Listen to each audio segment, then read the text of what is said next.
अखन अपने सब सुन रहा छी बिट्टू मलंगिया एंटरटेनमेंट के। पैसा लेके बाजार गेलिए हम, साढ़े मैया के मूर्ति ले लिए हम, साढ़े मैया के मूर्ति ले लिए हम। पैसा लेके बाजार गेलिए हम, साढ़े मैया के मूर्ति ले लिए हम। पूजा करब शारदे मैया के हाथों से, पंडित जी लायब हम, पंडित जी लायब हम। पूजा करब उनके पाठ से, पंडित जी लायब हम। पूजा करब उनके पाठ से।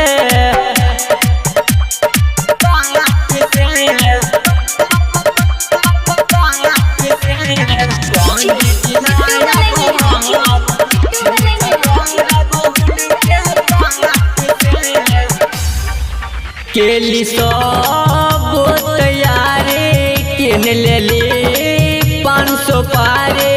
पूजा करब धूमधाम, पूजा करब धूमधाम। गला में मैया के सुर बसै, हिनके कृपा जकरा पर होय। सब चलै छै उनके साथों से, पंडित जी लायब हम, पंडित जी लायब हम। पूजा करब उनके पाठ से, पंडित जी लायब हम। पूजा करब उनके पाठ से।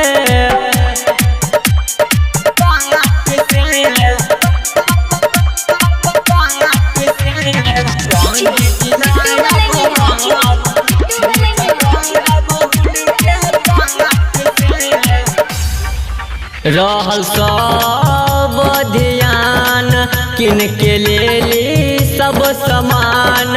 हमर होय नहीं अपमान, हमर होय नहीं अपमान। गाना लिखले है राइटर रमन, मिहिलाल यादव गबै है जवन। मूर्ति भसब बिट्टू कोनो के माथों से, पंडित जी लायब हम, पंडित जी लायब हम।